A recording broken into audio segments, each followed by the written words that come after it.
I'm Brian Campbell. This week on the 5 Rounds MMA podcast, Brett Okamoto and I look back at a wild Bellator 170 and catch up with UFC analyst Dan Hardy and welterweight Cowboy Cerrone. Don't miss it. What's up, First Take fam? Thank you so much for hanging with us on this Friday Eve. First Take is going to be in Houston. We can't wait. Super Bowl 51. Catch us live. We're going to be downtown at Lucky's Pub Wednesday, February 1st. Through Friday, February 3rd, we're going to have special guests, giveaways, doors open at 7:30 a.m. local, so watch the show up close and personal. We hope to see you there. And speaking of the Super Bowl, rapper T.I. joins us to tell us why his Falcons will fly high to victory. Plus, Brady or Belichick, who is the biggest key to the Patriots' success? This debate, it's going to be hot. And the Cavs block a Melo for Kevin Love trade. So what should LeBron think about this? We get into all of it. Hello there. Come on in. Good to see you all. Thanks so much for being with us on this Friday Eve. It is Max Kellerman, Molly Karam here in Bristol. How are we doing, Max? Was Friday Eve trending today? It was trending. I know. Thank you. Good job. Thank you. My contribution to society. Stephen A. from L.A. I know he must be in a good mood. How you feeling? What's going on, y'all? How you doing? Yes, I am in a very, very good mood. How y'all doing? Good. How you doing? Get some sun for me, would you?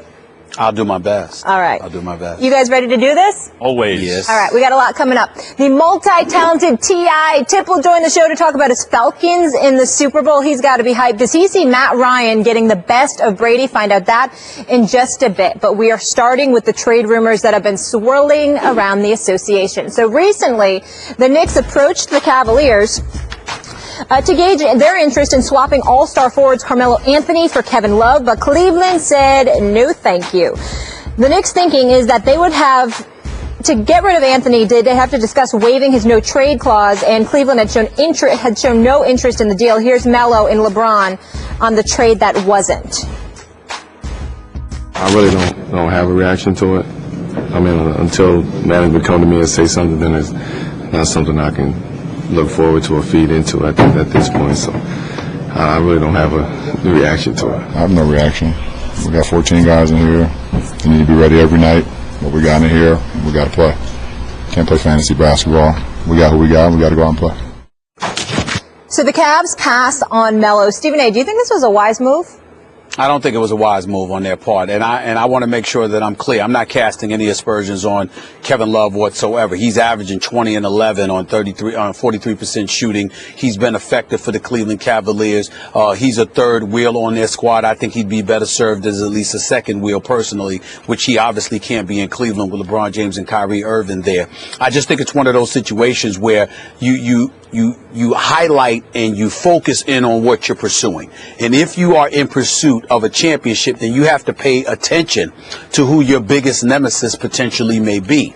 And the biggest nemesis, obviously, is the Golden State Warriors. Now, if the Golden State Warriors still had Andrew Bogut and Harrison Barnes as opposed to Kevin Durant, then you might not have the need to do such things. But because they have Kevin Durant to couple with Klay Thompson and Steph Curry, two of the greatest shooters in the world, along with Draymond Green, you have to be ready to adapt and to make the necessary adjustments. And I don't think the Cleveland Cavaliers, as presently constructed, can beat that Golden State Warriors team that we're seeing. You have to have somebody who can create their own shot when things break down, not literally have to rely upon a LeBron James or a Kevin or a Kyrie Irving to do that for them.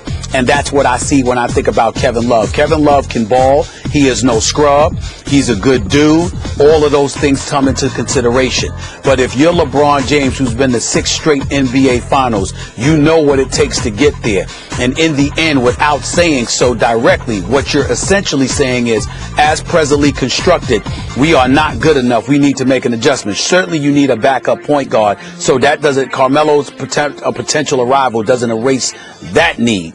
But in the end, I think if you have an opportunity to get a Carmelo Anthony because of the style of play he plays, Max, and because of what he can do on the basketball court and what LeBron's presence will take away from him from a culpability and responsibility standpoint, thereby allowing Carmelo Anthony to actually play even longer, I definitely think it was something they should have strongly considered, and I think it was a mistake by Cleveland Cavaliers brass to not bring Carmelo on board with LeBron.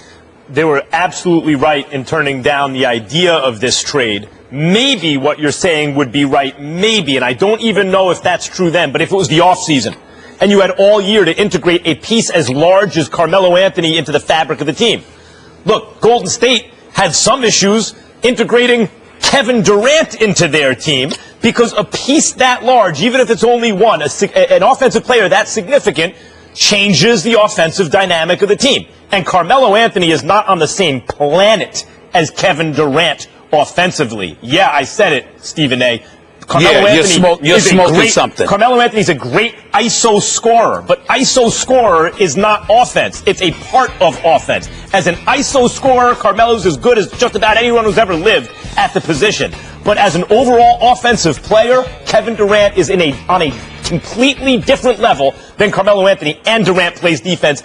And they won 73 games last year, and it's been difficult for them. You want to take away a shooter in Kevin Love and a guy who can pass the ball and shoot the ball, even if you think Carmelo is better than Kevin Love, and you can argue that, maybe win that argument. Even if you wanted to do that, his skills, the fact that he can get his own shot on a team with two guys who play as many minutes as LeBron and Kyrie do and can also get their own shots, is not what's most important. And then, even if it was, the idea that halfway through the season, you then integrate that piece and that gives you a better chance to win over a guy who's been there for a couple years, I think is ridiculous. They were smart to turn down this deal. Well, first of all, a couple of things. Number one, the first go-round, Kevin Love was hurt. Vast majority of the latter part of the season and throughout, actually the first round of the playoffs against Boston that year, he was going for the playoffs. So in terms of winning or going to the finals or whatever, he had nothing to do with that the first go round. Last year, I think that he was criticized and vilified unnecessarily so, because even though he wasn't effective offensively, he did a lot of other good things. So I'm certainly not, again, I'm glad you brought that up about Kevin Love, because I'm not trying to cast any aspersions on him whatsoever. But let's analyze his game for a second, and we're talking a game of basketball here.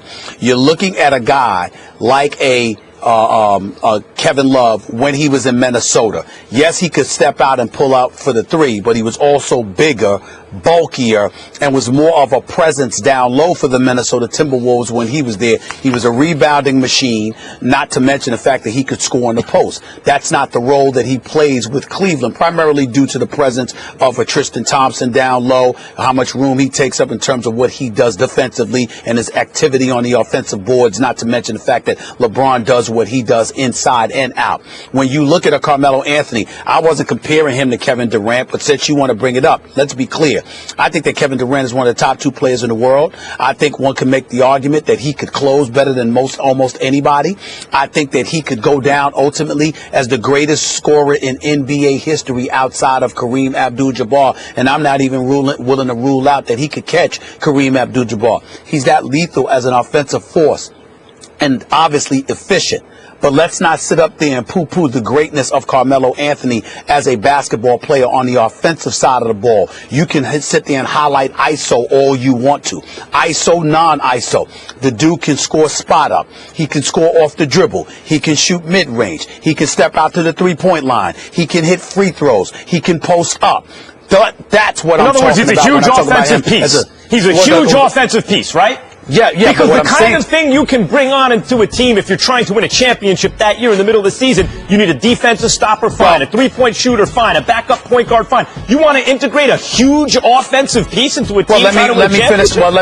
Let me finish my point. My point to you is that when you talk about fitting him in, the key element in all of that I explained, Max, is that when things break down, you can give him the ball and he could sit up there and do something for you. And when you take into account the fact that you're talking about Kyrie on the floor, sometimes things do break down. But when they break down, Kyrie has the skills to close anyway. So a Carmelo has the skills to close. If you are Kevin Love, that's not your game. So when things break down and Kyrie is not on the floor, it's more difficult for you to offset that breakdown because of how limited Kevin Love is. Even though he's gifted, his game is structured in such a way, and LeBron is not a shooter. That's why LeBron wants a backup point guard. How many minutes are we really talking about when either Kyrie or LeBron, because you have two guys who can, when things break down, do what they need to do, as well as anyone in the game? You need three guys to do that? No, you need a backup point guard to fill in some minutes. Wait a minute. You might need three guys for Golden State. You're right if we're just talking about a regular season. You're right if we're just talking about a playoffs. Because with or without the team that's presently constructed, we all believe that Cleveland's going to the finals. What we're talking about here is who you're trying to beat. Let's not, like that. Once again, here's our argument. Because this is you ignoring everything, So leading up to June because you're looking so forward to June. See, this is what you got to make up your mind because You're the I'm one looking who said that June is foregone conclusion. But what I'm saying, no, I said June meaning Golden State and Cleveland. Yes. I'm telling you, you've been saying, I can't wait, and I love this ride to the finals because it's beautiful, and then look what's going to happen in June. Well, now that I'm looking forward to June, you telling me to look at everything else. I'm like, hell no. I'm not looking at everything else. I'm looking at June. I'm looking at Golden State in June. Sure. I'm looking at what it's going to take to beat them. And I ask a simple question to you, Max Kellerman. I'll come right back at you with this. Yep. Kyrie, Love, LeBron going up against Golden State, or Kyrie, LeBron, and Melo. Who you rolling with? How long have they been playing together? Half a season or 2 seasons? Yeah, that's a big deal. Okay, all right. That's a big deal to you. I'm saying to you, it's not a big deal to me. I get that. I understand that. It's not a big deal to me because of what I'm talking about offensively. It might be a big deal to me in terms of defensive adjustments and things of that nature. I get that. You're right there. I'm talking strictly offense. I'm talking to the Max Kellerman that knows what basketball is on West 4th Street, know what basketball is at Rutgers Park, knows what basketball is at Madison Square Garden, or Madison Square Garden or anywhere else. I'm saying if you had to have a three-headed monster to go up against Golden State, would it be Love, Kyrie, and LeBron, or LeBron, Melo, and Kyrie? Who you rolling with? That is a tough question. I might lean toward Melo, maybe depending on what else is on the roster. You overrate Carmelo. He's not as good as you think he is. Offensively? Yeah, I'm overrating him offensively? Oh, we haven't even gotten into the defense. You don't play any defense at all. I'm not talking about the defense. Well, listen, I know it's half the game, which I've said on many occasions, but I also understand the significance of LeBron. The combination of LeBron with a Tristan Thompson, the way JR played defense last year, the way Iman Shumpert is capable of playing defense. You can offset what Melo doesn't give you when you have a LeBron. That makes up for a lot. You can't offset what he brings offensively. You can't do that. And so the problem is that Cleveland doesn't have enough offense in their starting lineup now? Is that the problem? Excuse me, against Golden State. Do you believe they do? I don't think Cleveland's good enough to beat Golden State with or without Carmelo or Kevin Love. And I believe that if Melo, LeBron, and Kyrie are on the floor together, I want to see that matchup. Had they been on the floor together all season, maybe. You bring them in halfway through the season, they will get beaten worse than had you not brought them in. We got more to get into. It's not as complicated as you think. It's not as complicated as you think. All right, go ahead, Molly. Let's leave it there. We got more to get into with the Cavs. So we know LeBron was not pleased earlier this week, expressing how his team is not equipped to repeat as the roster stands. So the Cavs dropped another one last night to the Kings. Cleveland has now lost 6 of their past 8 games after starting the season 28-8. The last time LeBron James lost 6 of 8 games that he played in was March of 2011. And new this morning, multiple sources tell ESPN.com that tension between LeBron and the Cavs leadership is centered around payroll spending. Stephen A., where does this leave Cleveland? Well, it leaves David Griffin having the unenviable task of having to go out there and get requisite second-tier pieces to satisfy LeBron James. Because even though they had a discussion, even though LeBron James is a professional personified, and he's going to go out there and do his job, there's something to be said about stepping out on the basketball court and legitimately believing you can beat the team you're going up against. With all of this bantering, with all of this chirping going around, it's clear that LeBron has serious questions about whether or not this team is equipped to compete with Golden State and San Antonio. That's why you've got this argument. This is what LeBron is playing for. LeBron ain't worried about everything else. LeBron's worried about June because that's what LeBron plays for. And he's looking at this roster right now and he's saying what he's saying, which is why David Griffin and others had to have a conversation with them because they're pointing out that how you're publicizing your lack of belief in your teammates. Now, LeBron might view it differently. He might not have interpreted it as such. He might think that the Cleveland Cavaliers are dragging their feet because they were prone to do that in years past, which also led to him departing for South Beach to begin with. Let's not forget that. But in the end, what this comes down to is all in the hands of David Griffin. J.R. Smith's got to get healthy. I love the Kyle Korver acquisition. David Griffin is the same guy that got Timothy Mozgov, that got a guy like Amon Shumpert and the J.R. Smith. And, he signed Kevin Love and whatever. Got Kevin Love after he acquired LeBron James. Got Kevin Love from Minnesota. Let's give the man some credit and the belief that he could get it done. But let's also recognize he's going to have to get it done. And by the way, Max Kellerman, you brought up the fact that this is mid-season stuff and all of that stuff. I would remind you that Clyde Drexler went to Houston in mid-season when they won a title. I would remind you that Mark Aguirre went to Detroit in mid-season when they won a title. This is not the only time in history that a champion ended up making a mid-season acquisition prior to the championship and still ended up winning the crown, just so you know. That's true. It's happened before. Carmelo Anthony on that team as an offensive option might be, if not the primary, the secondary offensive option. As an offensive option, we've seen him and LeBron play together in the past in the Olympics, and LeBron and others love using Carmelo as a primary offensive option. I think that's actually a bigger piece than Clyde Drexler or Aguirre or others who joined those championship teams. But okay, we will debate that going forward, I'm sure. As it relates to where this leaves the Cavs, leaves them on top of the East. I mean, look, do people really think that if LeBron James and the Cleveland Cavaliers finish second or third in the East, they're not going to make the finals? Who's going to knock them out exactly? Who is it going to be? The Celtics or who are we, Toronto? Someone's going to knock the Cavs out of the East in the playoffs? LeBron James with a squad, they're going to get knocked out? No. No one believes that. Not a single person that I've seen or read is arguing that. And your own brain won't accept that. Of course the Cavs are going to make the finals, even if they don't finish first in the East. So where does that leave them? While they're looking for a backup point guard, which LeBron has said, and I mentioned this when the Korver trade first went down, they really need a backup point guard. A Dellavedova type shouldn't be that hard to figure out how to acquire by the deadline, but we'll see. While they're doing that, you know what I would suggest? Rest LeBron for like a week or two, and then rest Kyrie for like a week or two. Because you don't have to worry about the East if you're the Cavs. And now I know players and coaches on the Cavs, we have to worry. That's why yeah, you do. I'm saying to all the Cavs fans and the rest of the world, we already know that LeBron and company will take care of business in the Eastern Conference and wind up in the finals. So as you said, Stephen A., since all LeBron is thinking about is that chip, give yourself the best chance to win it. And absent some blockbuster trade, the likes of which you're discussing, or for some great backup point guard, you got to rest your guys. That's LeBron. That's Kyrie. Don't sweat it. The East ain't got nothing for the Cleveland Cavaliers. They don't have anything for the Cleveland Cavaliers. And your point would be relevant if LeBron James was alluding to anybody in the East. He clearly is not. He clearly is concerned about two teams. He's concerned about the Warriors or he's concerned about the Spurs. Everybody and their grandmother knows one of the two is coming out of the West. You're going to have to face them.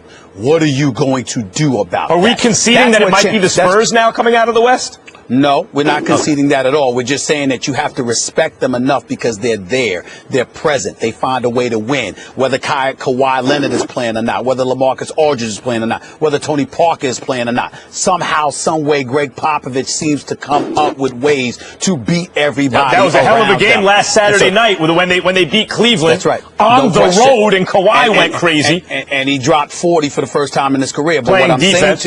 But what I'm saying to you is that San Antonio has always has given LeBron James teams trouble because Greg Popovich knows how to coach against LeBron. And if there is a defender in the NBA, the Joe Dumars to a Michael Jordan per se, that you would want for LeBron, would it not be Kawhi Leonard defending LeBron? Yeah. Of course that's the case. And so because of that, you have to pay attention to it. LeBron James is paying attention to the boys out west and saying, what can we do to beat them? Because here's the thing. I don't believe LeBron wants to go to a finals again. If it's a loss, he'd rather lose earlier. Well, look, why go to the finals? Why even bother? It's all about winning the chip. When Golden State acquired Kevin Durant, I think that was already, you looked at the Cavs, and it took every single thing they had to barely overcome Golden State, who couldn't buy a point in the last 4 or 5 minutes of that Game 7 at home, to barely squeak by them, and Golden State was up 3-1 at one point in that series. Once they add Kevin Durant, hey, LeBron and company, guess what? You know, we don't believe you. You need more people. Well, that was true since the Durant trade. You're right, and I definitely appreciate those lines, no doubt. But here's the deal. It goes back to David Griffin for this other reason. David Griffin is caught in the middle between a beef between LeBron James and Dan Gilbert. Okay, that much is obvious. But here's where David Griffin's profile elevates and really elevates him into the picture. He has not been shy about essentially having an attitude, look, damn it, do your job and I'll do mine. That's been his attitude, and he's been relatively defiant. One has to surmise he has the authority to be that way because it's given to him by Dan Gilbert. Understand that. Understand that Tyronn Lue was always David Griffin's choice. It was Dan Gilbert who insisted that David Blatt be the coach that first go round. That wasn't David Griffin. David Griffin always wanted Tyronn Lue. So now that he's in the position where he's going back and forth publicly with LeBron, he's going to have to make a move. Stephen A., we got to leave it on that note. And if you like that discussion, you do not want to miss a huge one coming up later in the show. Can't wait for this. If you could have one guy to close out a game, you taking LeBron or KD? Go on Twitter now, cast your vote. We'll share those results a little later in the show. Max, where are you going to be next week? You know where I'm going to be. Houston, that's right. So is Stephen A. We're all going to be in Houston. Catch us live next Wednesday through Friday. We can't wait. It's going to be a lot of fun. February 1st through 3rd. We're going to be at Lucky's Pub downtown. It's on Emmanuel Street. We're going to have a ton of special guests. Brandon Marshall, Rob Gronkowski, Terrell Suggs, many more. Doors open at 7:30 a.m. local time. The show starts at 9 a.m. local. So come on down. We want to see you all in Houston. T.O. ruined the name. Terrell, right? I know. It was always Terrell, and then all of a sudden it was Terrell. That's what threw me off. Come on, you got it. You knew where I was going. Speaking of being in Houston, Brady or Belichick, they're going to be there. Those options, good problems to have. Do your job is the Patriots' mantra, and the both are arguably the best at what they do. Here's a look at the Killer Bees and what they've accomplished as a tandem. Must be nice to be a Patriots fan, right? First in wins, playoff wins, championships, and Super Bowl appearances. I can think of 2 times it wasn't nice to be Patriots. Yeah, me too. Go Giants. So they pretty much run the league.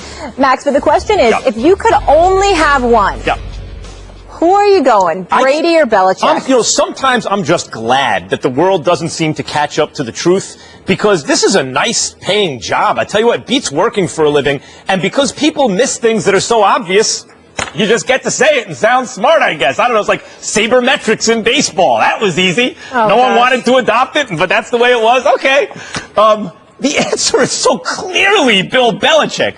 And let me say, Tom Brady's the greatest quarterback ever. Some of that has to do with Belichick, too. And he makes Belichick's job a lot easier, no doubt. But who instills the culture? Who schemes for, like, does Brady play defense? Does Brady kick field goals or otherwise coach special teams? Why is it that the Patriots seem to dominate usually in at least 2 of the 3 phases of the game, if not all 3? Was that Brady too? The defense and special teams is Brady too? Why is it that they go 11-5 with Matt Castle? Do they do better with Brady? Of course. Brady's better than Matt Castle. Brady's better than just about anyone who ever lived. But why do they go 11-5 with Matt Castle? Why did they go 3-1 this year with Garoppolo and a 3rd stringer? And by the way, the 3rd stringer was the only one to lose a single game. Why? Because of Bill Belichick. He is the greatest coach probably in the history of sports when you consider what it means to dominate at this level for this long in a parity NFL league. But it's more than just that. Bill Belichick's also the GM. That means he is deciding who to draft, he's deciding who to sign, who to let go, what to pay them all, and then they have to get coached up, they have to be developed. Guess who that is? Bill Belichick. They're both the beneficiaries of each other, Belichick and Brady. But Brady has benefited more from Belichick than vice versa. It is clearly Bill Belichick. I don't like having this debate because I don't like casting any aspersions on Bill Belichick the way a lot of people do. I think he's the greatest coach of the modern day era. I think he's absolutely phenomenal, and I agree with all your points about what it's about culture. But I disagree with your ultimate conclusion because it's about Tom Brady. The New England Patriots are 183 in 52 with Tom Brady as a starting quarterback for the New England Patriots. 7 Super Bowl appearances, 4 Super Bowl titles. Bill Belichick had titles as a defensive coordinator, but as a head coach, we'll lean back to Cleveland. I'm not going to go that far. I'm not going to do that to the man. What I would tell you is this. The very thing you give him credit for, Max, in terms of the culture, and you are right, he's responsible for building and cultivating the culture, but it's not possible if you don't have Tom Brady. You can't get guys to come and play for less. You can't get guys to make the requisite sacrifices. You can't make guys to buy all in without having that dude. This is one of the things, and you know who proves my point better than anybody, Max? Who's that? Greg Popovich, who you just praised a few days ago. Greg Popovich will be the first to tell you none of what he has done would have been possible had it not been for Tim Duncan. It wasn't just because Tim Duncan is some great player, meaning the greatest power forward to have ever played basketball. It's also because Tim Duncan allowed Popovich to coach him. He didn't big time him. He didn't cachet him. He didn't flex his muscle or anything like that. This dude came to work. Popovich could look at him. He could stare him down. He could be demanding of him. He could hold him accountable. He could do all those things. I'll tell you a funny story, Max Kellerman. True story. Popovich got in trouble for this. Do you remember that time when they played a nationally televised game in Miami against LeBron D. Wade and the crew? Mm-hmm. And Tim Duncan, Manu Ginobili, and Tony Park, if I remember correctly, they all sat out for the game. They didn't travel. Did they even travel? No. They had a road game prior to the game in Miami. And Popovich sent them home, right? Right. Do you know how that story broke? How's you know that? How that story broke, No. Max? They were in Orlando Airport about to fly on Southwest Airlines, and people were like, they're at Chick-fil-A. Is that them? Is that Tim Duncan? They couldn't believe it. You know, that's how the story broke. They were in the airport in Orlando, I think it was, and they literally, it was at some Chick-fil-A or something, about to fly on Southwest Airlines, and everybody spotted like, what the hell's going on? So not only did they not have to travel, they had to get on Southwest with no chartered jet or anything like that. No! Just go. You think Jordan or somebody like that would have been on Southwest Airlines? No. But it's Tim Duncan. Why? Because that's who he is. And as a result, Popovich was allowed to be Popovich. And because of that is how the culture ultimately was cultivated. If you're Brady in New England, the fact that even though you're a superstar, it is clear where the chain of command lies. It is clear that Bill Belichick is the boss. It is clear that this is the man that runs the show, and you are all in. What to we're the both point where you're that close. It's that culture. What we're both describing is a symbiotic relationship. We agree on this.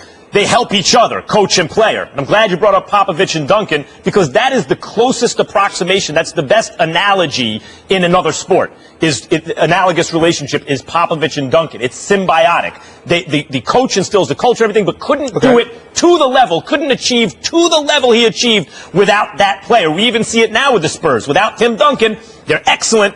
We're really not talking about them winning a championship this year. With Tim Duncan, you gave him a shot every year.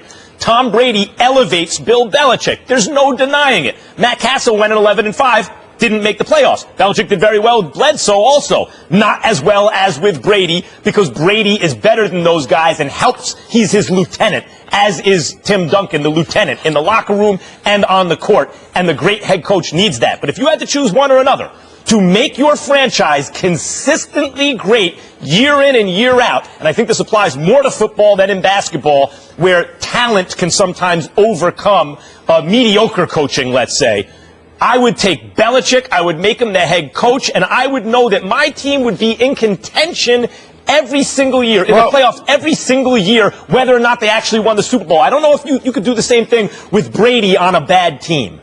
Here's the issue.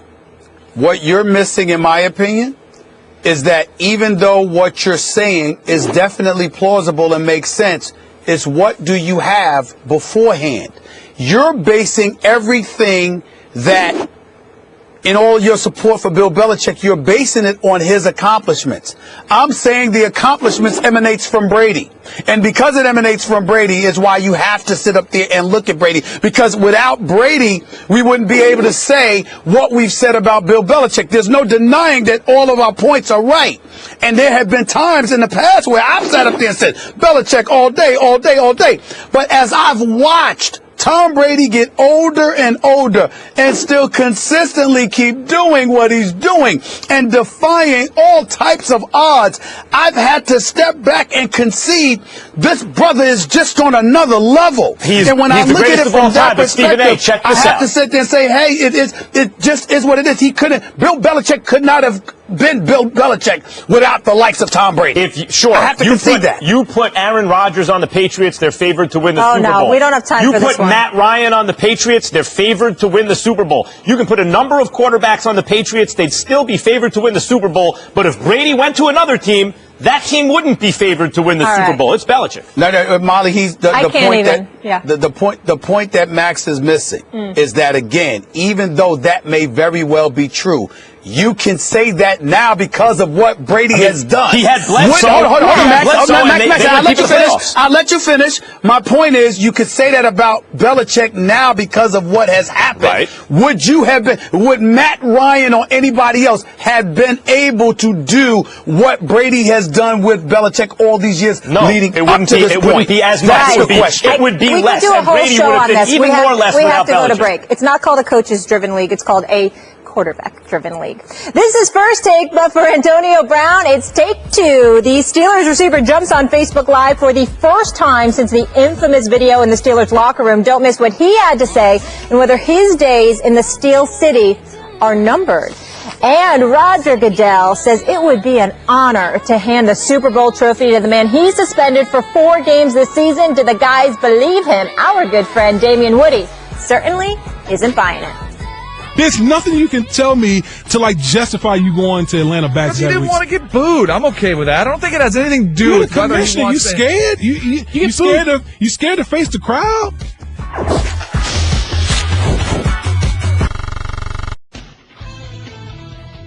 Hey, Low Post listeners. This week on the podcast, we'll have Howard Beck of Bleacher Report discussing his outstanding Houston Rockets future, plus the Knicks and Carmelo Anthony, and much more. Don't miss College Hoops tonight at 8 p.m. Eastern on ESPN when North Carolina hosts Virginia Tech, also streaming live on the ESPN app and Watch ESPN. And it's time to go to the extreme from Aspen. Don't miss coverage of the X Games. That's tonight at 10 Eastern, also on ESPN. And after the X Games, why don't you stay up for a little Sports Center at night with SVP. We'll recap the day for you. That's Sports Center at night on ESPN.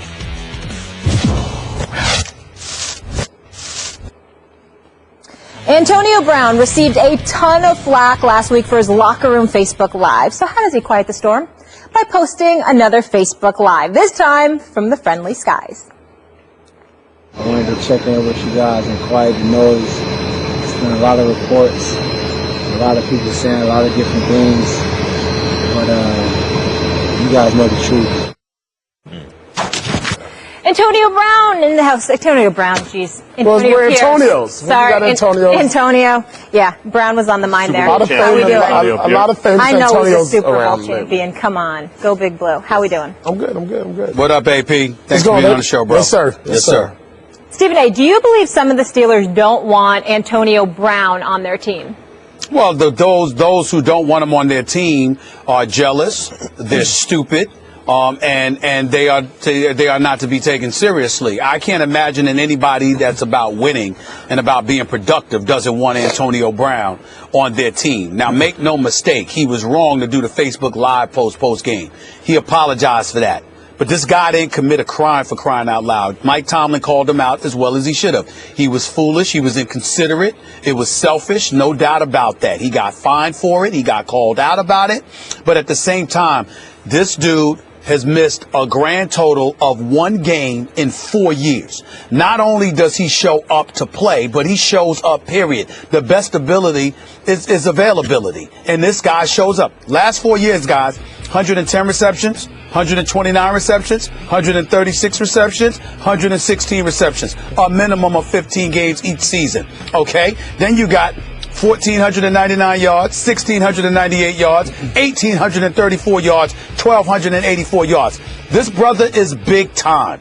Let's put this in its proper perspective. You might have people that don't like the Facebook Live post. You might have people who thinks he's about me, and being a bit selfish. That might be an irritant. But in the end, I have to believe, AP, considering the violence associated with the sport of the National Football League, how literally individuals put their bodies and potentially their lives on the line, considering how violent this sport is. You going out there putting your body and your health on the line to win.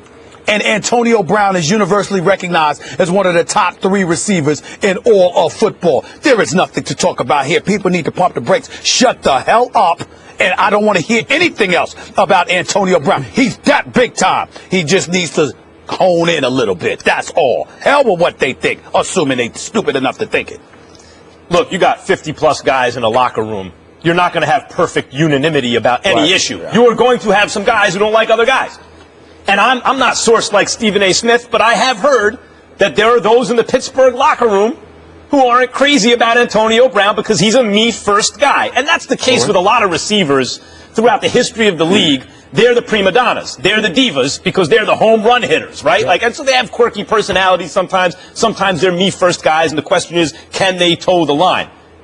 But Antonio Brown is, as Stephen A., you mentioned those stats, he's an all-time elite receiver. The quality of his prime is just about as good as anyone who ever lived, including Jerry Rice. So when you have that caliber talent, even if the locker room is somewhat divided, whether they love him or not, boy, I mean, what could you get that's of equal value? You have to be able, if you want to move him, to get a haul for this guy. That's the only way, you could move him. But I do believe there are guys in that locker room who don't like him. Yeah, I think in every locker room, there's guys that you don't like. You don't like the way they rub. You don't like their antics, whatever it may be. And I think you hit it right on. Every wide receiver has that me factor, right? It's a little bit about me. And what I would say is once you cross that line of conduct detrimental to the team, that's where the problem comes in the locker room. I think that's where you're hearing all the smoke, and you're seeing the smoke and the fire right now is from that Facebook Live post. Because you don't do that, right? You don't go in that locker room. You don't do that to your players. There's a lot of things that can go on that, not just what Mike Tomlin said, but what other players might be doing. You don't want that out there, right? That's that curtain you always leave closed. But with that being said, the guy's production, what Stephen A. hit on, is out of this world, right? Clutch, too. Now, to go back just a couple weeks ago against Baltimore, the little guy's out there fighting with 2 linebackers, gets the ball over the goal line. So all that being said, you're never going to be liked throughout the whole locker room by all 53 players, the other 52 guys in your locker room. Some people in the front office might not like you. But when your production keeps to add up, and at the end of the day, you're the reason this offense clicks now. You get the train going, right? You get it going. I know Le'Veon Bell came on this year, but consistently it has been Antonio Brown. What I would tell him if I was in that locker room, and they have some great leaders now in that locker room, that's not a question. Just tone it down a little bit. Tone it down a little bit. Cool, you got the Facebook Live, maybe you're making some money off of it. We don't have to be put in your spectrum. Yes. We don't have to be put in your world. Reports of close to $500,000 a year. He's making close to $500,000 a year, $448,000 to be exact. And one of the things that we have to remember, and remember for years I covered the Philadelphia sports as a columnist for the Philadelphia Inquirer, and T.O. and Donovan McNabb was there, and that's one of the disagreements that Donovan McNabb and I always had. Sure, T.O. could have been a distraction, and T.O. was far worse than Antonio Brown has ever been accused of being. But even back then, I was saying, do you want a ring or don't you? Because when T.O.'s healthy, T.O. makes you better. So Andy Reid and Donovan McNabb and everybody else decides that it's best for T.O. to be gone. I don't recall the Philadelphia Eagles ever having a parade down Broad Street for a Super Bowl title. That very well may have happened had you left T.O. down there. Sometimes those selfish players, those players that are deemed to be prima donnas, they're the guys that stir the cup because they get everybody else up on their toes because they're anxious to produce, and you got to produce too because you never know what kind of attention you may draw if you don't. I think that's worth saying. Don't you think so, AP? Yeah, I agree, but I would say this. The diva-ish receiver hasn't been on a winning Super Bowl team in a while. Mm-hmm. Yeah, I can think of guys on the Giants team where, like Jeremy Shockey, Tiki Barber, were elite offensive players, maybe rubbed some guys the wrong way, and when they went away, the Giants win the Super Bowl. But I can also think of Plexico Burress when he got suspended because he literally shot himself in the foot. They didn't win. Like, you guys had a chance to repeat, and you didn't win, maybe because you didn't have Plexico Burress on the field. Well, again, that was our best player, right? That was our best player. Well, our whole offense is wrapped around that. But I will tell you this, even with Tiki and Shockey, there was a lot of guys that didn't really like those two players. But at the end of the day, they were producing on the field. It wasn't until it got overhand and the ownership had to get involved to now start making decisions. More with Shockey than Tiki. Tiki was more about individuality. Divish receivers can be problematic to some degree. But when they produce, they usually produce, and that's what matters. I think Michael Irvin was somewhat of a diva. You saw what he did. Right. Primetime Deion Sanders, he played some receiver, but obviously he was primarily a cornerback. He was certainly a diva. What did he do? Don't tell me because you got an attitude and you like to floss and all of that other stuff that means you can't win. What I'm saying in the last 20 years, though, in the last 20 years, you look at it, those guys that's been more about me have not been winning on these teams that's gone to Super Bowl. Well, because Julio Jones is a superstar. Julio Jones is a superstar that keeps everything. Keeps his nose clean. You're not going to hear that. But the teams weren't good enough. But the teams weren't. It wasn't like the team was good enough, but they were divas and they lost. Not the Dallas Cowboys and T.O. now. Let me just add one thing, though, to your point, which I totally agree with. But one big difference now is now we have social media. So the distraction really becomes a distraction. Oh, yeah. So bringing up in terms of these diva receivers not succeeding as much. So. Yes. Antonio Pierce, so good to see you. We got it. Thank you for being with us. What's up, everybody? Thank you so much for hanging with us. Coming up on the second hour here on First Take, Stephen A. What can our fans expect? Well, we're talking about the best player in the world, that is LeBron James. Here's the question. Is he the best closer? We're about to discuss that now in number 2. Holla. 4 takes, that's true. 3 takes, not me. 2 takes if you lucky. First take, you got me.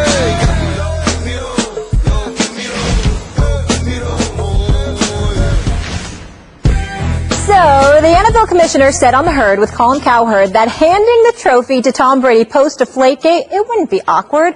It would be an honor. Ryan Russillo and Danny Cannell asked former Patriot our friend Damian Woody if he's buying that story. Why did you go to Atlanta back-to-back weeks? Because they haven't been in 20 years. They haven't been in forever. I don't think it's a big deal at all. Back-to-back weeks, you go to Atlanta? Come on. There's nothing you can tell me to, justify you going to Atlanta back-to-back weeks. Because you didn't want to get booed. I'm okay with that. I don't think it has anything to do with whether he You wants scared? You scared to face the crowd? You get booed at the draft, man. You get booed. Think about this. Maybe he doesn't want to be a distraction. Think about this. Roger Goodell is getting paid, I don't know how much. 40 million? Yeah, something crazy. If I'm getting paid 40 minutes, I could care less about somebody booing me. Because guess what? My pockets are straight. I'm going in there, and it doesn't matter. Right. I would have no problem with it. Yeah, I don't care. Zero problem with it. Yeah, just give me some security. I'm good. Go home and just count your stacks. Will Kane is in the house. You know the intensity is about to go up a notch. How we feeling? We'll see. I feel good. Yeah? Yeah. All right, Max, we're starting with you. Good. How does Roger Goodell really feel? I mean, isn't it obvious? Look, you don't have to necessarily tell a lie, although the question is there a difference between lying and being political? Nowadays, maybe not. But look, he says it's an honor. Why an honor instead of a pleasure, for example? Because you can use a word that doesn't indicate that you're taking pleasure in it, right? An honor because you're the commissioner of the NFL. That's an honor. That's who gets to hand the trophy to the Super Bowl winner.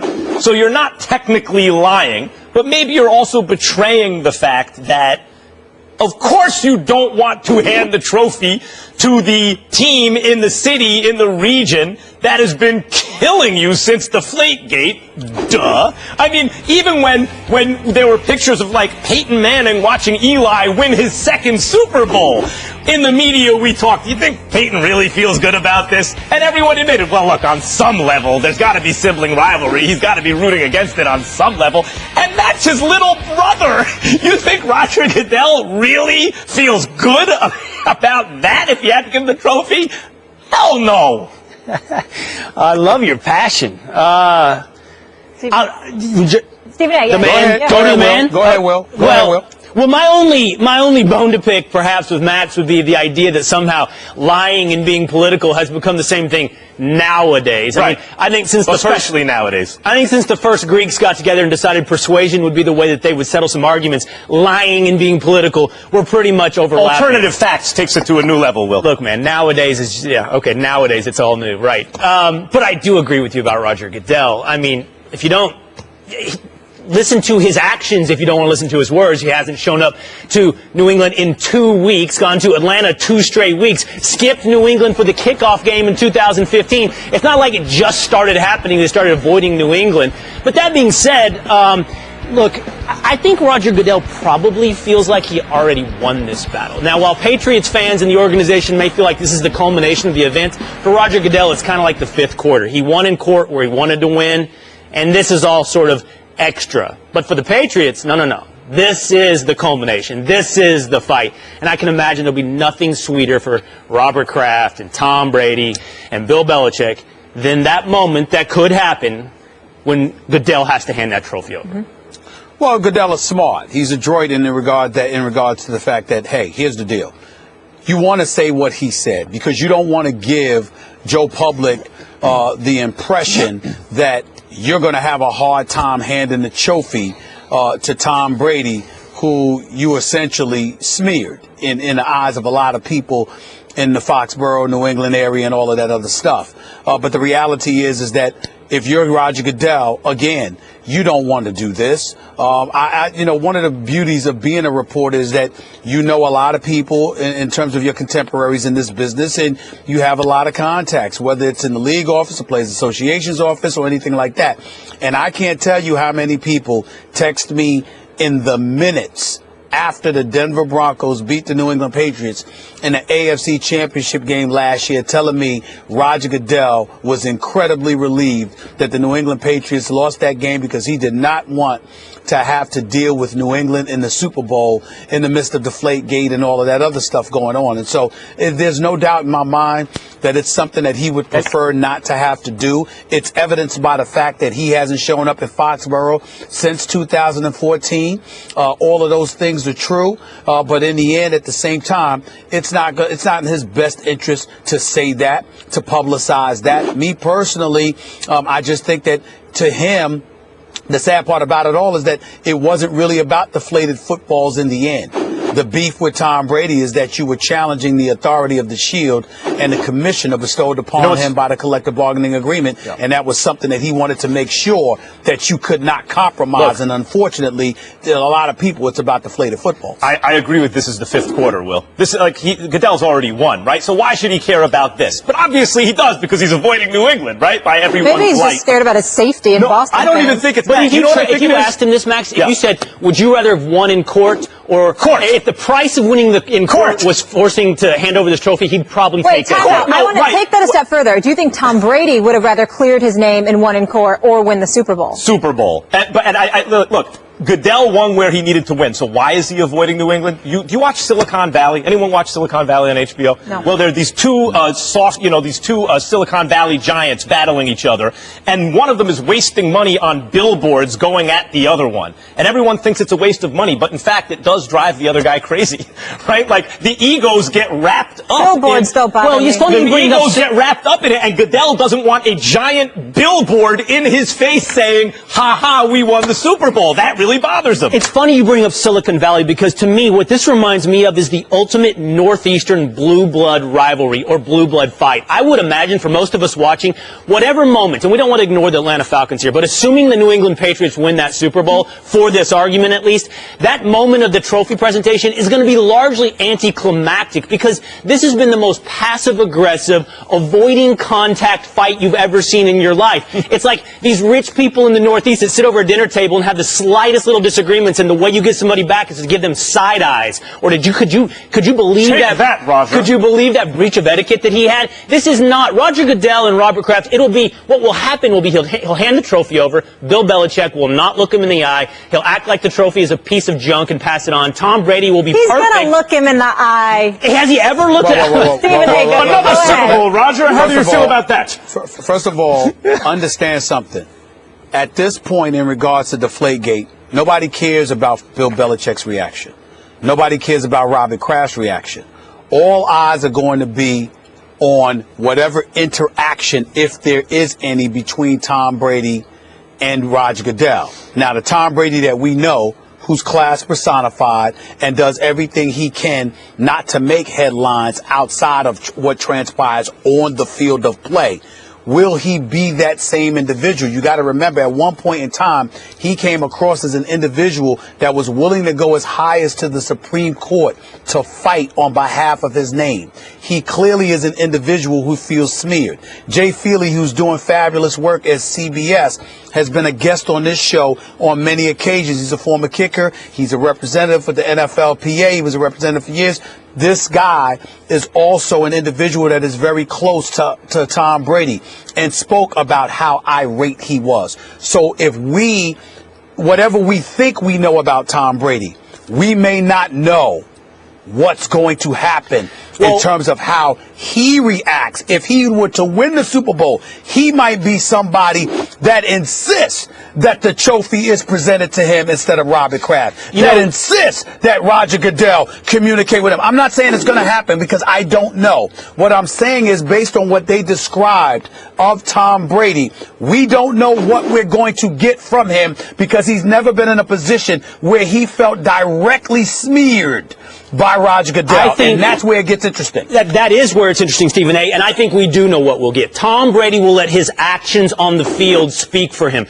If we know anything about Tom Brady, supposedly his favorite book is what, the 4 agreements. And 2 of those agreements are be impeccable with your word and don't take things personally. I would imagine for Tom Brady, the ultimate revenge will take place between those 2 sidelines. There's nothing he could say that's more poignant than winning that Super Bowl. But wait a minute. That will say everything that he needs by the way, winning the Super Bowl doesn't say anything really about cheating.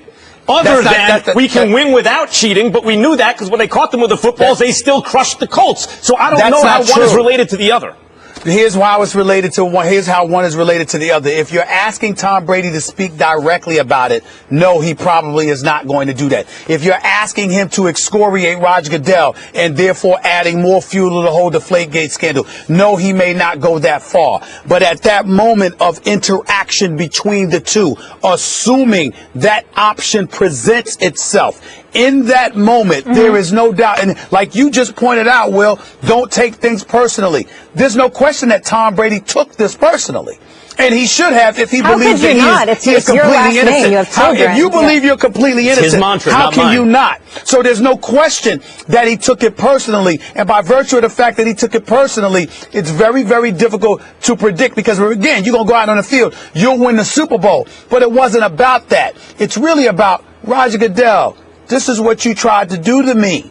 And you never know how somebody's going to react. And what if they lose, by the way? What if the Patriots lose? What does Tom Brady say then? There will be a post-game. He's in a position to say nothing. He's still a winner because he got back there. The worst thing that could happen here for the NFL, for the New England Patriots, for anybody, is for the New England Patriots to lose this Super Bowl and have it be tied to some sort of controversial call. If that happens, the entire sports world is going to explode. We agree there. And by the way, I know this is the end of the debate, and I can't open up a whole new can of worms, but you've got to stop with the throat clearing that Tom Brady's the greatest of all time, but you could switch him out with some other quarterback. Sure. Max, absolutely. This is insanity. Actually, if you switch him out with Aaron Rodgers, they would be appreciably better.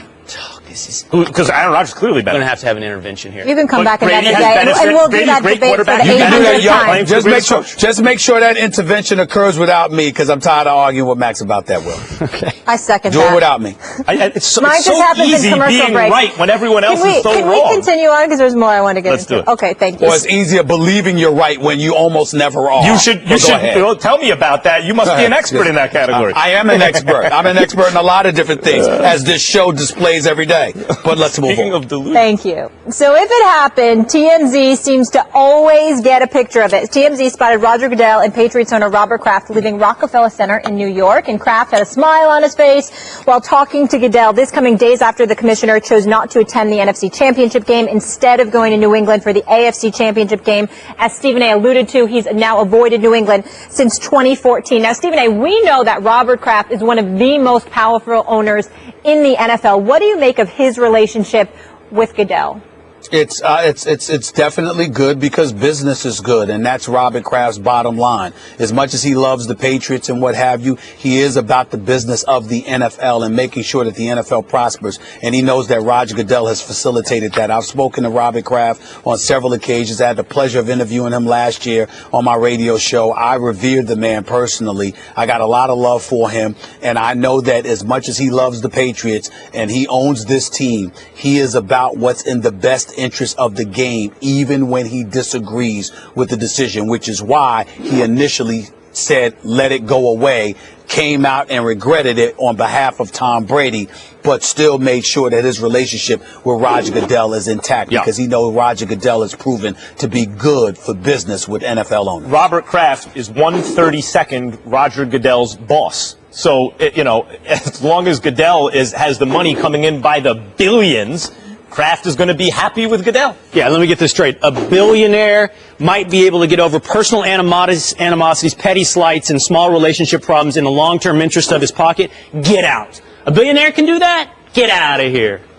Yeah. Well, thank you so much for being with us. H-Town, here we come. First Take is on the road at Super Bowl 51. Catch us live in Houston next Wednesday through Friday, February 1st through 3rd. We're going to be at Lucky's Pub downtown on Emmanuel Street. Special guests include Brandon Marshall, Rob Gronkowski, Terrell Suggs, and so many more. Doors open at 7:30 a.m. local time. The show starts at 9 a.m. local. We want to see you. Pack the house. Every year, people continue to make excuses for Tony Romo. But you talking smack and y'all haven't won a playoff game? You have to take it one game at a time. T.I. and I run across one another. It's always when the Falcons are doing well. At Denver. Yes. At Seattle. That's the next 2 weeks. Yes. That's the next 2 weeks. I'm not concerned about Seattle. Oh. That is what we commonly refer to in Atlanta as spazzing out. You're not worried about Seattle at Seattle? No, I am not. They haven't been relevant for the last couple of years, man. You're just being mean.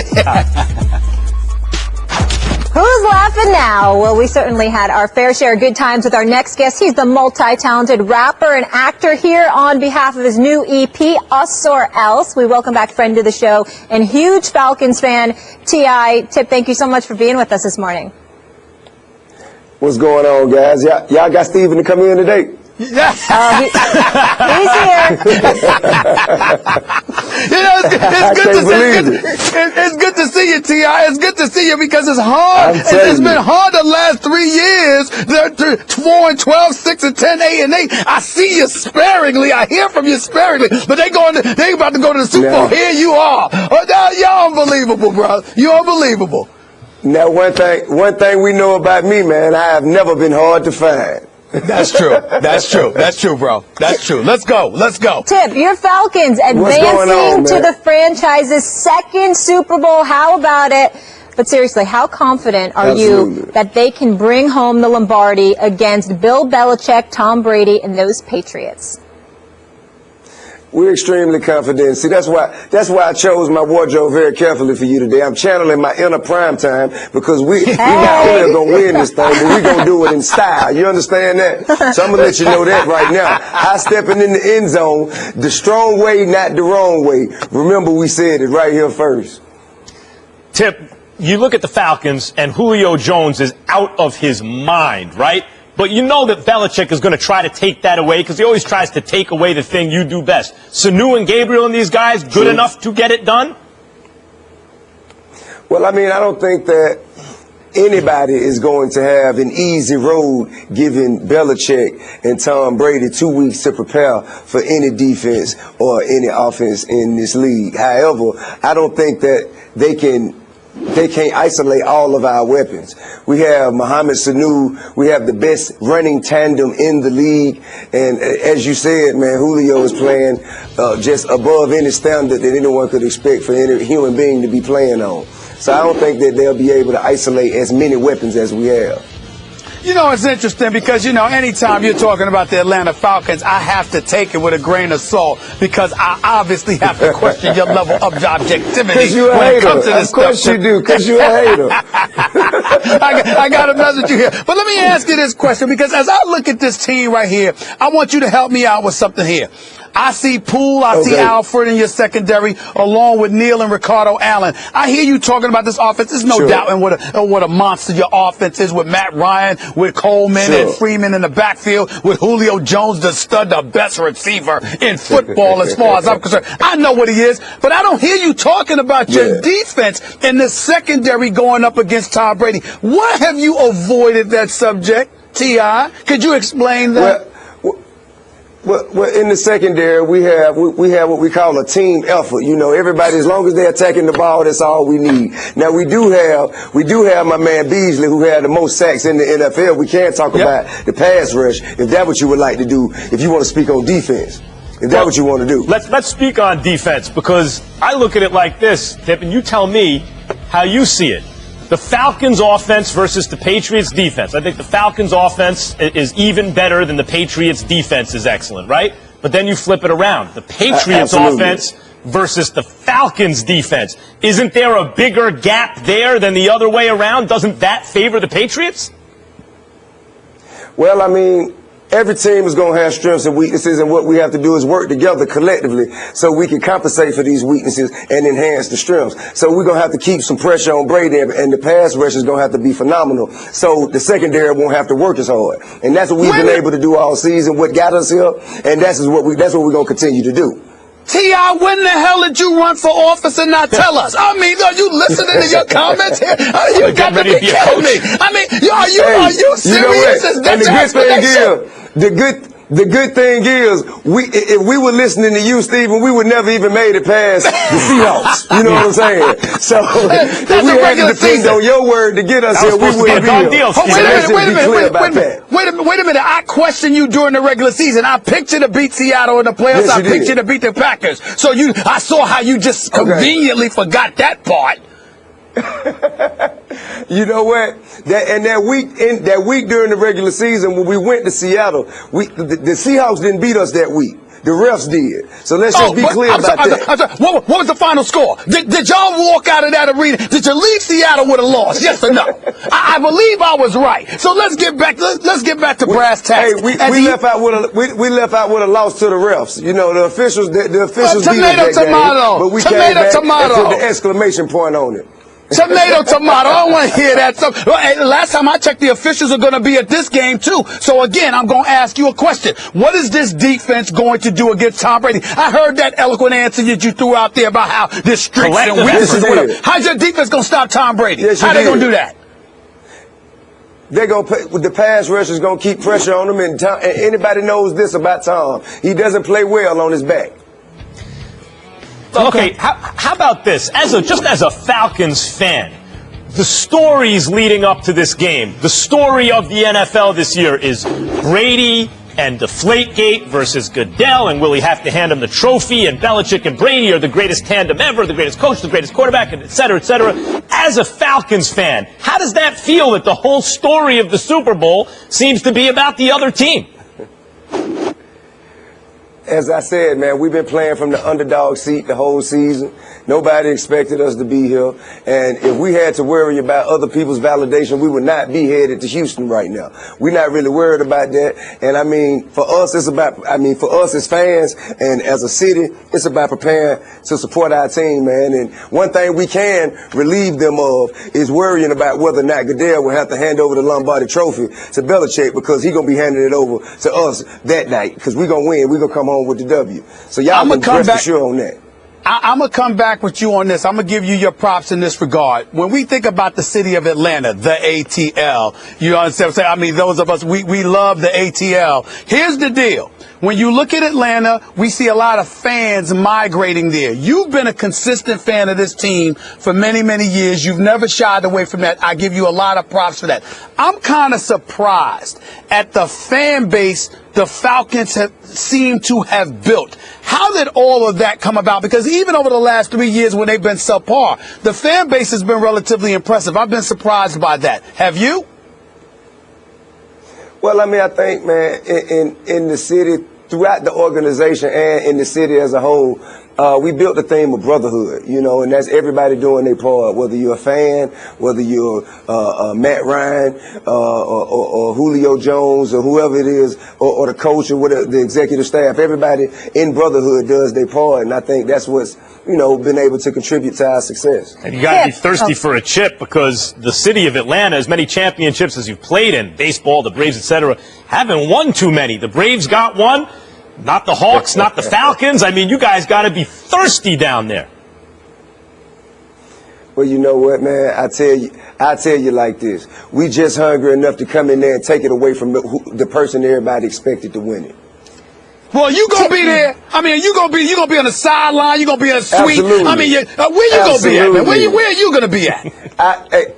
I will say once again, with great conviction, I will not be hard to find, sir.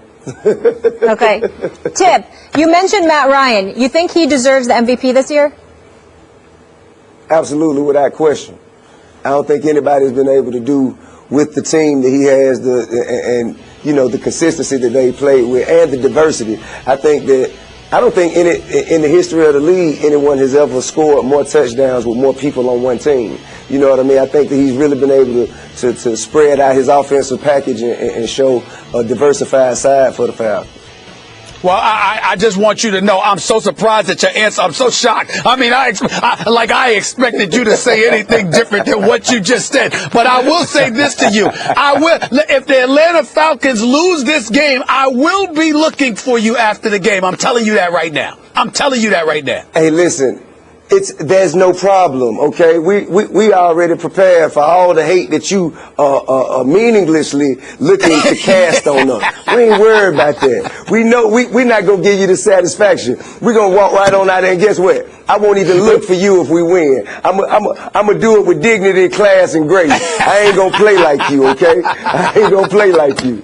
If you look good, I got you. Good winner. I got you. I got you. If you look good, you feel good. If you feel good, you play good. If you play good, they pay good. Tip channeling Prime, and hopefully those Falcons will be as well, bringing home the Lombardi. Thank you so much for being with us. We appreciate you. Right on. Thank you, guys. All right, big time. All right, big time. Coming up, Kevin Durant goes off for 16 points in the fourth quarter last night, leading the Warriors to another win. But does this prove KD is a better closer than LeBron? The debate you are all waiting for is coming up. And what is going on in the Windy City? It's been a tough go for the Bulls lately, and two of their biggest stars have had enough. If you're not pissed off that you lost, man, something's wrong. This is your job. This is what you're supposed to love to do. It just doesn't mean enough for guys around here to want to win ball games. And, it pisses me off, but I can't be frustrated and I can't care too much for these guys. Hush not, child, and don't cry. Yo, everybody get up! Everybody get up! Everybody needs to understand that I'm more than simply a hype man for this rap group, just like Geico is more than just a company that can save you money. Geico also has fast and friendly claim service, so they can help you when you need it most. And while I do love being a hype man, I also love reading for children's audiobooks. Like Little Bo Peep, she lost the sheep, and she don't know where to find them. Yo! Geico. Expect great savings and a whole lot more. Jimmy Butler and Dwayne Wade combined for 73 of the Bulls' 114 points in the Bulls' 5-point loss to the Hawks. Chicago now drops a game below 500 with the L, and Chicago's two stars were not in the mood after. If you're not pissed off that you lost, man, something's wrong. This is your job. This is what you're supposed to love to do. And I don't think that everybody looks at it that way. Man, I want to play with guys that care, man, and play hard, that want to do well for his organization. It got to mean that much to you to want to win, and it doesn't. So I don't know. I don't know what happened. I don't know how you fix it. It just doesn't mean enough for guys around here to want to win ball games, and it pisses me off. But I can't be frustrated, and I can't care too much for these guys. They got to care for themselves. Stephen A., what's wrong in Chicago? They're not good enough, and they're not committed. And they don't have the direction that they need to have in order to be a quality team.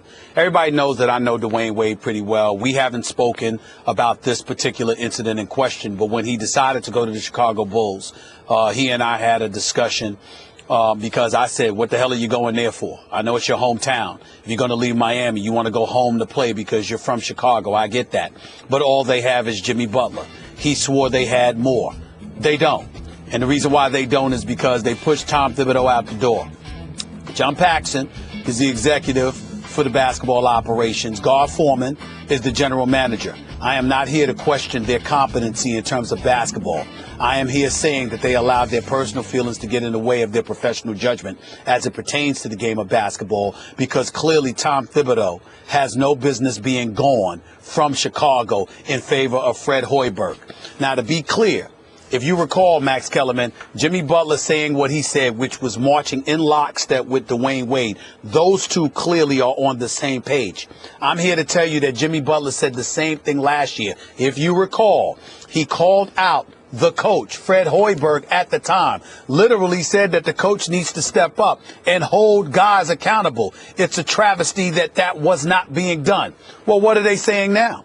they're essentially saying the same thing. You can have the Jerry and Grants of the world and others talking about they play hard every minute, every night. Some dude named Zipzer or whatever the hell his name is, launching ill-advised three-pointers and all of this other stuff. Morodich, another individual, doesn't seem as committed.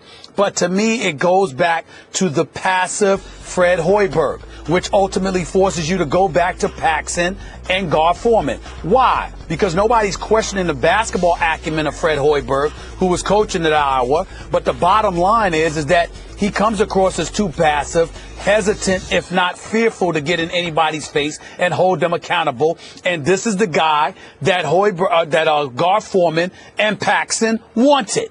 And as a result, you push Tom Thibodeau out the door, who was universally recognized as one of the great coaches in basketball. So when we look at it from that standpoint, there's no question that Tom Thibodeau came up short in terms of having 5 years and never getting you to a finals or anything like that. He wasn't flawless, but he was certainly better than Hoiberg.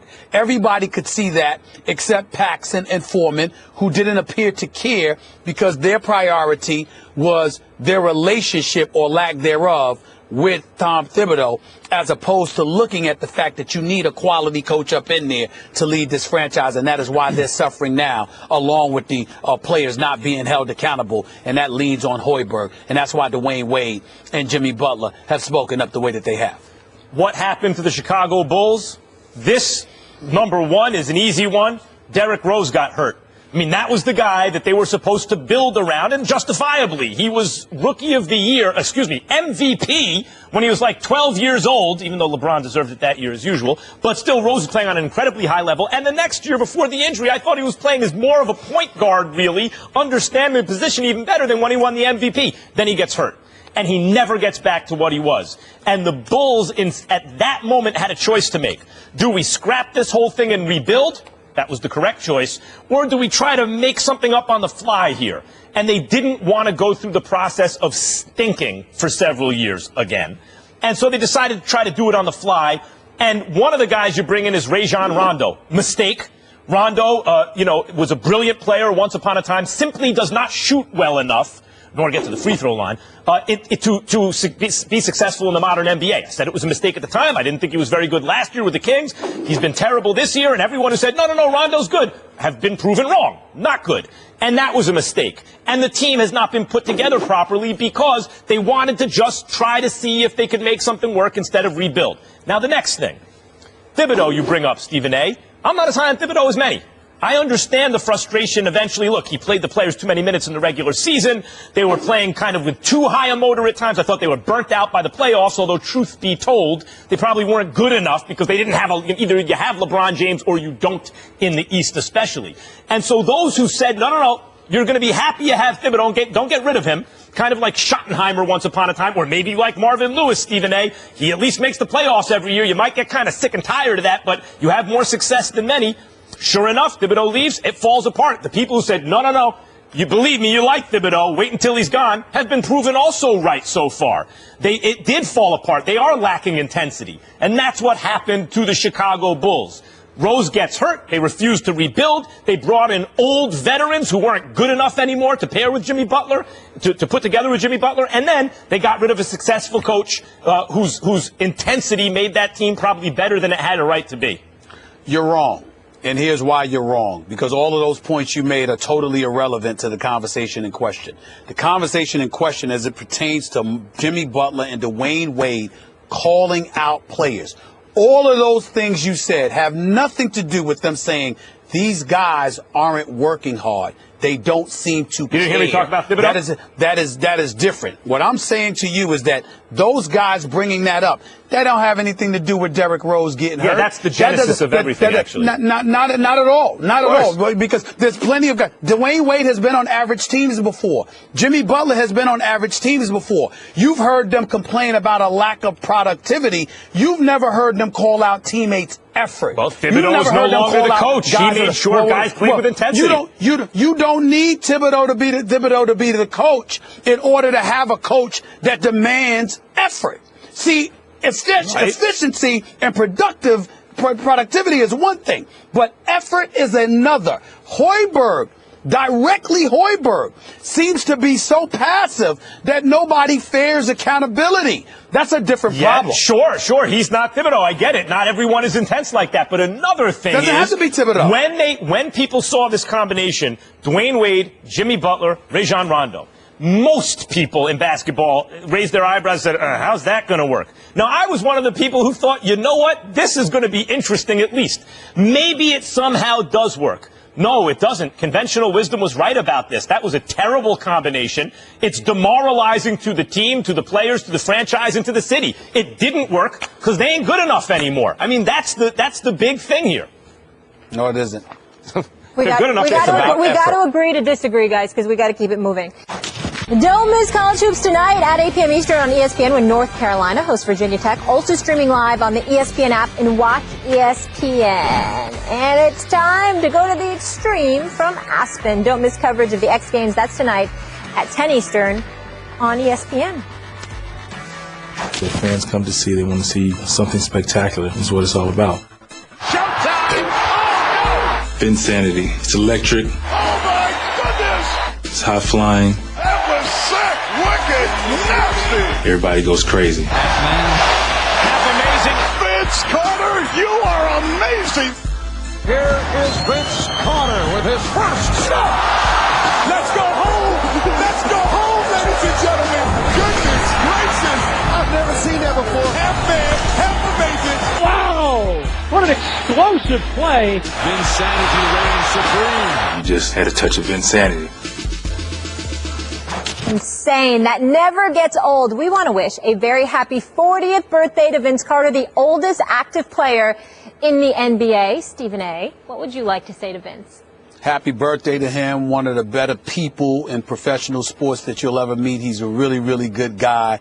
My only regret is that it should have been him against Kobe. This dude was so spectacular at one point, but the commitment to greatness by Kobe, for some reason, probably health more so than anything else, just wasn't there quite as much for Vince Carter. Still spectacular, though. Those first 6-7 years in the league, this dude was Jordan-esque, Kobe-esque, David Thompson-esque, all of that stuff. He was spectacular. And the fact that, by the way, he gets his degree while he's a player and then accepts a lesser role on teams as something other than a superstar, that kind of subjugation of his ego for the team's benefit allowed him to be an excellent, valuable player on winning teams for years after many people still realized he was such an excellent player because he was no longer a superstar. So a very happy birthday. 21 years, 21 seasons in the NBA so far. 21. Very impressive. Speaking of greatness, LeBron James missed a 34-footer with 10 seconds left in last night's overtime loss to the Kings. James was 0 for 2 with no points and no assists in overtime. So on the other hand, Kevin Durant scored 16 of his game-high 33 points in the fourth and rallied the Warriors to a 10-point win over the Hornets. So with that, we asked you guys on Twitter, who would you rather have with the ball in closing time, LeBron or KD? The results are in. 51%, it was a close one, say they want LeBron. Who would you want, Max? Well, they got it right. And the answer is clearly LeBron, but I understand why it's confusing for some people. Because when you say closer, you expect the ball in your hands, and that means that you score.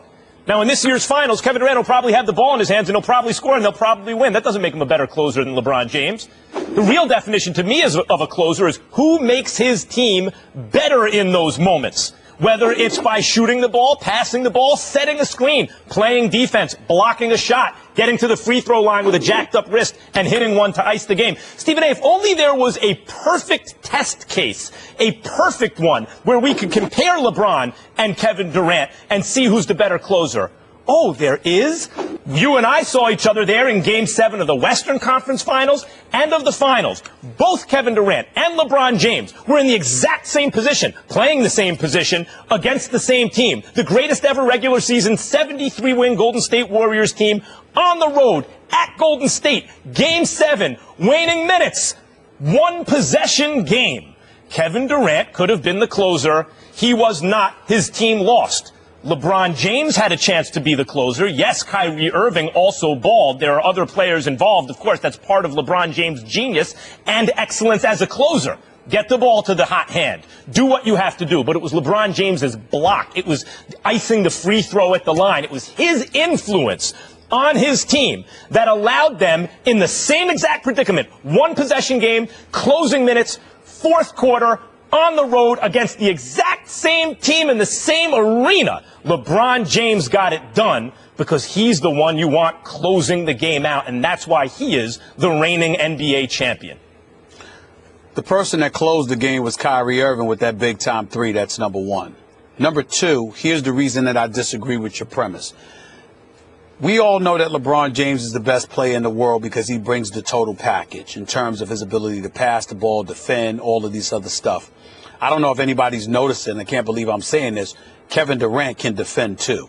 Kevin Durant has a lot to do with the fact that why the Golden State Warriors are number one in block shots, steals, disrupted shots and what have you. Just ask Kemba Walker from last night, because Kevin Durant can do those kind of things because he's in a different way. He's a different freak of nature, being 6'11" with a 7'6" wingspan, able to do the things that he does.